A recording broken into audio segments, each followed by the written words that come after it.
Бажаю здоров'я, шановні українці.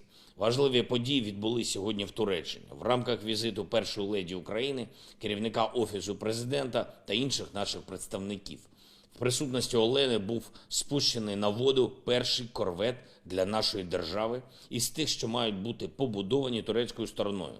Корвет «Гетьман Іван Мазепа».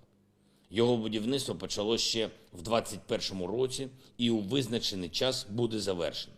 Вважаю дуже символічним, що він отримав саме таке ім'я. Попри століття російської брехливої пропаганди, історична правда і справедливість все одно перемагають.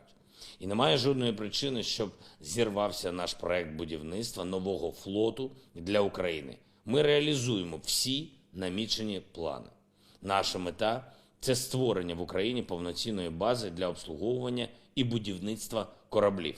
Сьогодні ж Андрій Єрмак разом з українською делегацією відвідав потужності компанії «Байкар», яка виробляє, зокрема, і для нас добре усім відомі «Байрактари».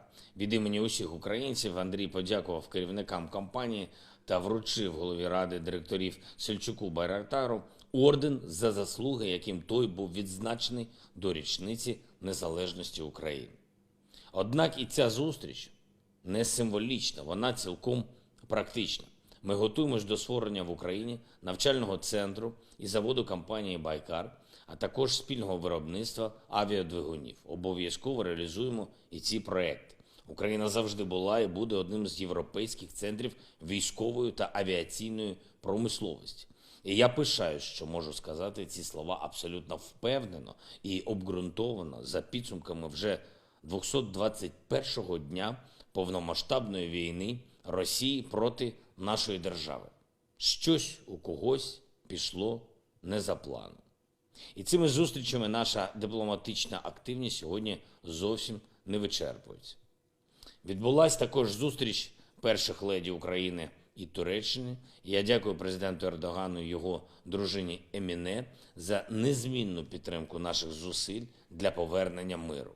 Перша леді України та наша делегація зустрілась зі Вселенським патріархом Варфоломієм. Погляд патріарха Варфоломія на війну, розв'язану Росією, та його позиція щодо підтримки нашої держави добре відомі і сьогодні ще раз прозвучали дуже потужно. Я дякую за це, дякую за розуміння потреб нашого народу. Відбулись переговори керівника Офісу з радником президента США і президента Туреччини Джейком Саліваном та Ібрагімом Калимом.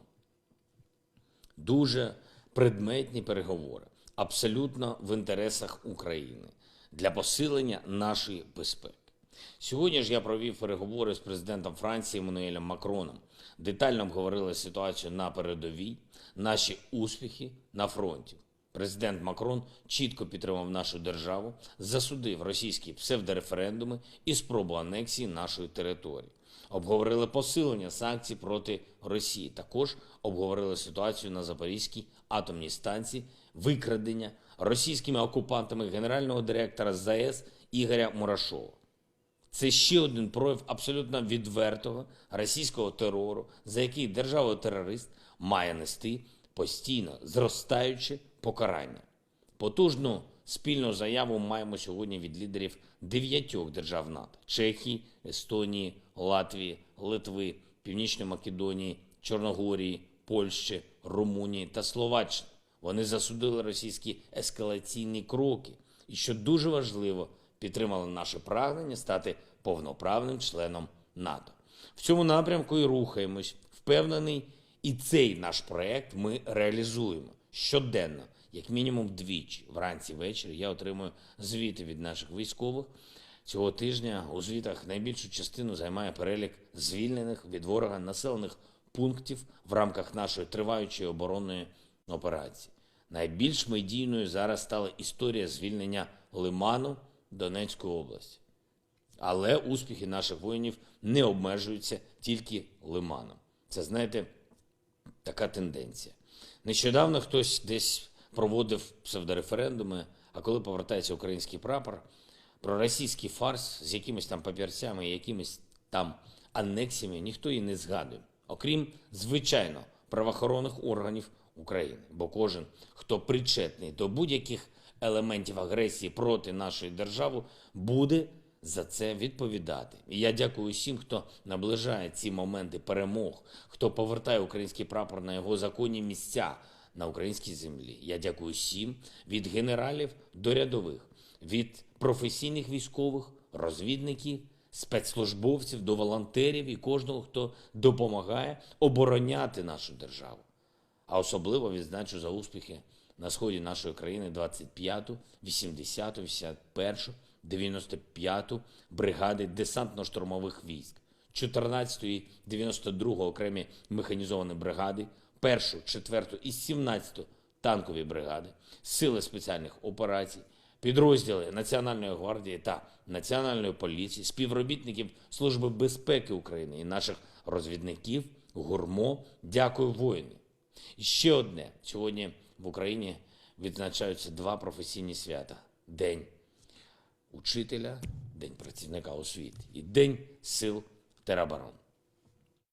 Звичайно, сказано вже багато добрих, теплих слів і для освітян, і для наших тероборонівців, але хочу дещо додати. Ефективна оборона неможлива без хорошої національної освіти. А хорошої національної освіти не буде без ефективної оборони. На щастя, ми маємо обидва ці елементи.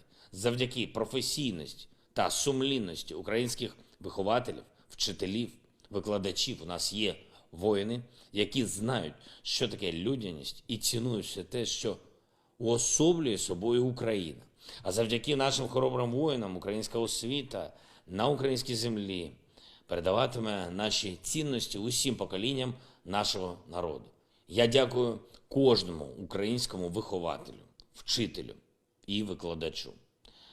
Дякую кожному нашому захиснику, кожній захисниці. Я дякую воїнам 127-ї бригади тероборони за захист Харкова і звільнення території Харківщини, воїнам 110-ї бригади, які хоробро дають відсіч окупантам на Запорізькому напрямку, воїнам 129-ї бригади мого рідного Кривого Рогу, які відзначились хорошими результатами і звільнили, зокрема, Архангельське та Миролюбівку, воїнам 115-ї бригади тероборони, які зробили чималий внесок у захист Житомирщини, а також воїнам 117-ї бригади, які захищають північно-східний напрямок на Сумщині. Україна переможе. Слава Україні! Підписуйтесь на канал, і у вас завжди будуть свіжі новини.